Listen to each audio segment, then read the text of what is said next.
Friends, आज हम लोग पढ़ेंगे रिप्रोडक्शन इन ऑर्गेनिज्म का पार्ट 4। उसमें हमने प्रीवियस वीडियो में हमने आपको मल्टीपल फिजन तक बता दिया था और आज इसके आगे बताएंगे स्पोर फॉर्मेशन। ठीक है, तो चलिए शुरू करते हैं। स्पोर फॉर्मेशन, ये इसका पिक्चर है, देख लीजिएगा। इसको सीधे डिफिनीशन पे आते हैं, उसके बाद मैं इसको क्लियर करूँगा डिफिनीशन फिगर को। ठीक है, कवक जाल में से एक हाइफेस निकलकर सीधा खड़ा होता है और उसमें विभाजन शुरू हो जाता है, जिसके फलस्वरूप एक कोशिका छोटे छोटे स्पोर की श्रृंखला बन जाता है और यह श्रृंखला हवा के द्वारा टूटकर अन्य जगह पर फैलकर नई कवक का निर्माण करता है, जो आगे चलकर माइसीलियम बनाते हैं। ठीक है, तो इसमें है कि एक कवक जाल है जो एक हाइफेज निकलता है। हाइफेज, ये इससे हाइफेज बोलते हैं। ये जो यहाँ जो दिख रहा है आपको, ये इसे हाइफेज बोलते हैं। ठीक है, ज़्यादा ये डिफिनीशन पूछता नहीं है, बट इसका एक ये है कि वह एक नंबर में पूछ सकता है कि स्पोर फॉर्मेशन का मतलब क्या होता है। एक नंबर एमसीक्यू में डाल सकते हैं, स्पोर फॉर्मेशन का एग्जांपल क्या होता है।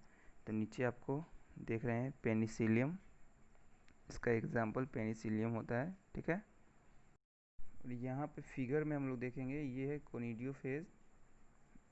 ये जो एक मिनट आपको मैं दिखाता हूँ, ये जो है, ये इसका डंठल जो है, इसको कोनिडियोफेज बोलते हैं। ठीक है, और ये जो है, ये वाला, इसको बोलते हैं कोनिडिया स्पोर। ठीक है, ये हो गया, एक मिनट, कोनिडियोफेज। ठीक है, स्पोर फॉर्मेशन ज़्यादा नहीं पूछेगा, यही एक नंबर पूछेगा। स्पोर फॉर्मेशन का मतलब एक एग्जांपल दीजिए। एक एमसीक्यू में पूछता है कि स्पोर फॉर्मेशन का एग्जांपल क्या होता है। चलिए हम लोग आगे पढ़ते हैं। इसके आगे हम लोग बताते हैं बर्डिंग क्या होता है। ठीक है, सीधे डिफिनीशन पे आते हैं। पहले बर्डिंग का डिफिनीशन, ईस्ट कोशिकाओं में एक उभार का निर्माण होता है। जो ईस्ट कोशिका होती है, ईस्ट आगे आपको मैं बताऊंगा। ये देखिए, ईस्ट ये है अमीबा की तरह एक लोग, आपको पता लग रहा होगा। न्यूक्लियस है, साइटोप्लाज्मा है, प्लाज्मा मेम्ब्रेन है, सेल वॉल है। ठीक है, इसी को ईस्ट बोलते हैं। और ईस्ट में मतलब कैसे आप लोग देखते, बर्डिंग का मतलब आप लोग पढ़ चुके हैं 10 में भी। बर्डिंग जैसे कि किसी पेड़ में से ये उसके मतलब नया पौधा का एक नया डार, एक तरह से बोल सकते हो, डार का निकलता है। तो आप देखते पहले पत्ती निकलता है, फिर वैसे ही उसका डार शेप आता है, फिर वैसे वो पूरा बड़ा शेप होता है। तो वही मतलब इसमें है कि एक जो अमीबा है, ये ईस्ट जो है, वो थोड़ा सा बर्ड ऊपर मतलब करता है। फिर इसमें न्यूक्लियस जो होता है, ये देखिए यहाँ पे, ये थोड़ा सा पहले बर्डिंग हुआ, फिर यहाँ पे न्यूक्लियस साथ में जा रहा है, मतलब थोड़ा सा फैल रहा है, और फिर ये डिवाइड होकर अलग अलग बन जाता है। तो यही हम लोग डिफिनीशन में पढ़ेंगे। ठीक है, तो ईस्ट कोशिकाओं में एक उभार का निर्माण होती है, जिसे बड इसका हिंदी होता है कली। ठीक है, जिसे बडिंग कहते हैं। यह धीरे धीरे अपने आकार में वृद्धि करता है। न्यूक्लियस का कुछ भाग भी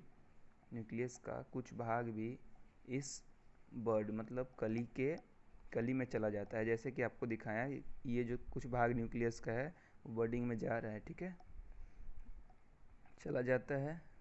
परिणाम स्वरूप एक छोटे सेल का निर्माण होता है। इस तरह ईस्ट सेल बर्डिंग के द्वारा अलैंगिक जनन होते हैं। ठीक है, अलैंगिक जनन जैसे कि आप लोग देख सकते हैं यहाँ पे, इस तरह बाई डिफिनीशन याद कर लीजिएगा, चाहे कुछ भी हो जाए। अगर ये 2 नंबर में पूछ सकता है बर्डिंग का डिफिनीशन, कोई ठीक नहीं है। बिहार बोर्ड किसी पे भी भरोसा नहीं करता, ठीक है। तो इसका इसका एग्जाम्पल तो आप पता लग गया, ईस्ट का हम दे सकते हैं इसको, ठीक है। वर्डिंग का पूछेगा तो अगर 1 नंबर में, तो ये है डिफिनीसन इसका। और हम लोग बात कर रहे थे, हाँ, ये जो न्यूक्लियस है, जो बर्डिंग में जब न्यूक्लियस जाता है, जो बर्ड कर रहा है ऊपर, उसमें न्यूक्लियस भी अगर जाएगा तो वो आगे चलकर ये यहाँ से डिवाइड हो जाता है, ठीक है। देखिए आपको दिखाता हूँ, ये जो है ना यहाँ से डिवाइड हो गया, ये एक अलग सेल बनाएगा, ये एक अलग सेल बनाएगा, ठीक है। तो ये और आगे चलकर ये पेरेंट सेल और डॉटर सेल में ये जो हो जाएगा, ये जो पार्ट हो गया, इधर डॉटर हो गया और इधर पेरेंट्स हो गया, ये 2 सेल में डिवाइड हो जाते हैं, ठीक है। अब हम लोग आगे पढ़ेंगे फ्रैगमेंटेशन। सॉरी अगर मेरा आवाज़ आपको थोड़ा ज़्यादा आती लग रहा है, क्योंकि थोड़ा तबीयत ख़राब है इसीलिए। फ्रैगमेंटेशन में भी वही होता है। पहले इसका डिफिनीशन हम लोग देखते हैं, क्लियर करते हैं। स्पाइरोगाइडा शैवाल के फिलामेंट टुकड़ों में टूटते हैं, ठीक है। स्पाइरोगाइरा जो होता है स्पाइरोगाइरा शैवाल, एक बार फिर से समझेंगे। स्पाइरोगाइरा शैवाल के फिलामेंट टुकड़ों में टूटते हैं और प्रत्येक टुकड़ा एक नया स्पाइरोगाइरा बनाता है, ठीक है। नया स्पाइरोगाइरा बनाता है, जैसे कि यहाँ पे हम लोग देखेंगे, ये है स्पाइरोगाइरा। फ्रैगमेंटेशन का एग्जाम्पल होगा स्पाइरोगाइरा, ठीक है। ये जो है, 1 मिनट आपको मैं दिखाता हूँ। ये जो स्पाइरोगाइरा है ना, ये बीच से ऐसे टूटेगा, ठीक है। ये वाला भाग यहाँ आएगा, देखिए, ये वाला भाग ये हो गया, ये वाला भाग ये हो गया, और ये जो है, ये जो एक भाग है, ये भी एक भाग है, ये भी एक भाग है, ये तीनों कट कर एक न्यू स्पाइरोगाइरा का निर्माण कर रहे हैं यहाँ पे।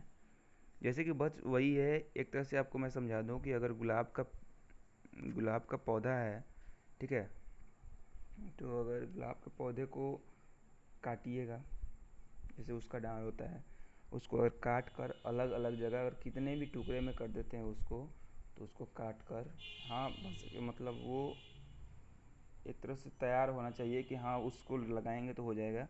उसी तरह है कि अगर काट कर फिर अलग जगह किसी मिट्टी में रोपते हैं तो उसमें नया फूजी निकलता है और वो नया पेड़ हो जाता है, ठीक है।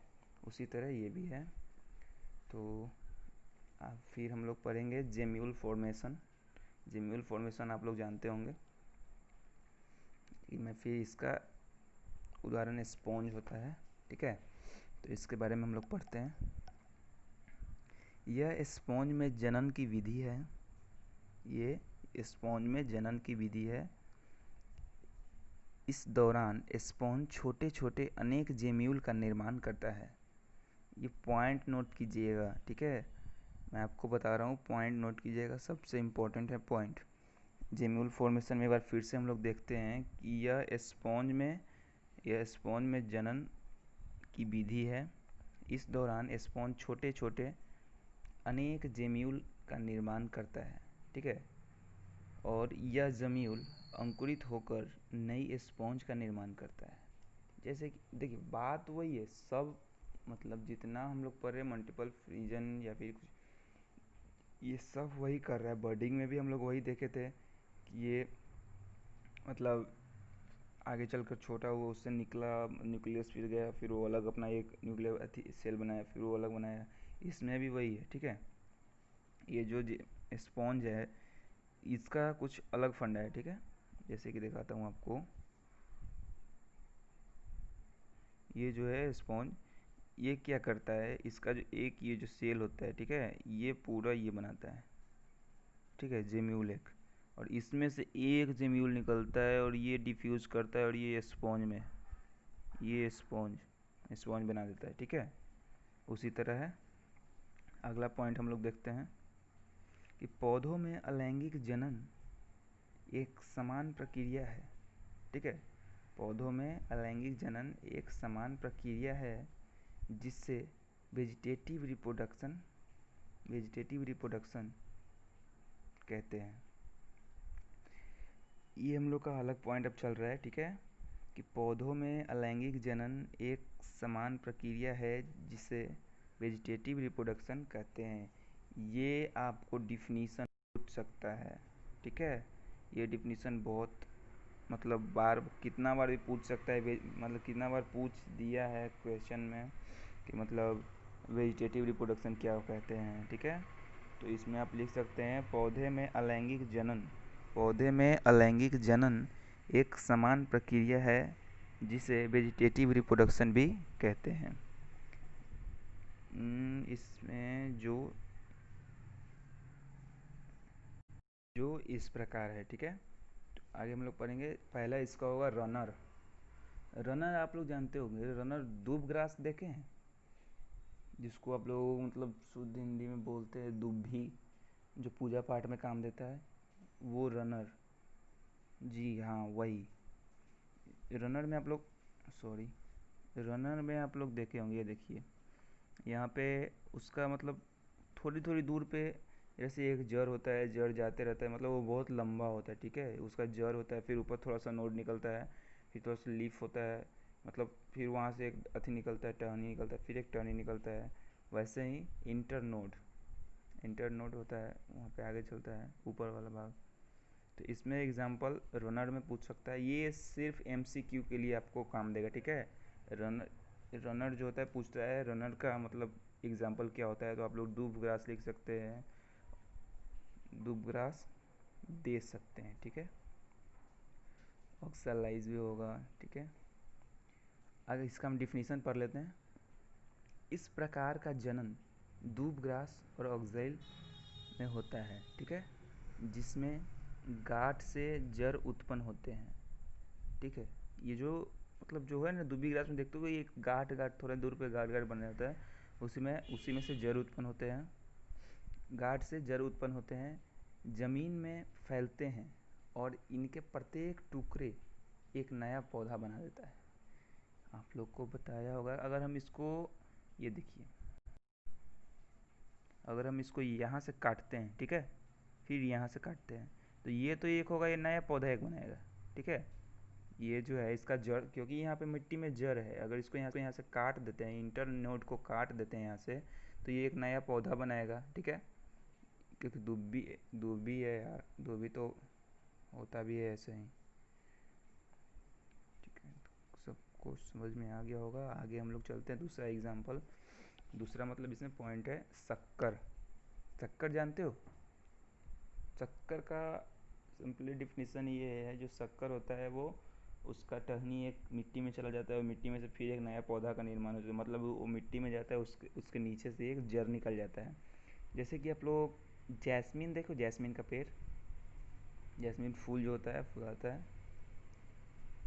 मिंथ देखे होगा, मिंथ गेंदा का फूल, जी। इसका एग्जाम्पल ये दोनों में से दे सकते हैं, ठीक है। फिर है काइरोसोनमन थेनमस सॉरी। इस तरह एक इसका डिफिनेशन देखते हैं सीधे। इस तरह के जनन में पौधों के तना से एक शाखा निकलती है, जैसे कि आप लोग ये देख रहे हो, एक शाखा निकलती है, ठीक है, निकल कर मिट्टी में चला जाता है, जो आगे चलकर एक छोटे पौधे के रूप में परिवर्तित हो जाता है, ठीक है। एक छोटे पौधे के रूप में परिवर्तित हो जाता है। तो आज का वीडियो हमारा यहीं तक था। आशा करता हूँ आप लोगों को अच्छा लगा होगा ये वीडियो। कृपया लाइक करें, शेयर करें, कमेंट करें, सब्सक्राइब करें। अरे यार मतलब नहीं जा रहा है व्यू यार, तुम लोग नहीं देख रहे हो शायद। अगर अच्छा नहीं लगे तो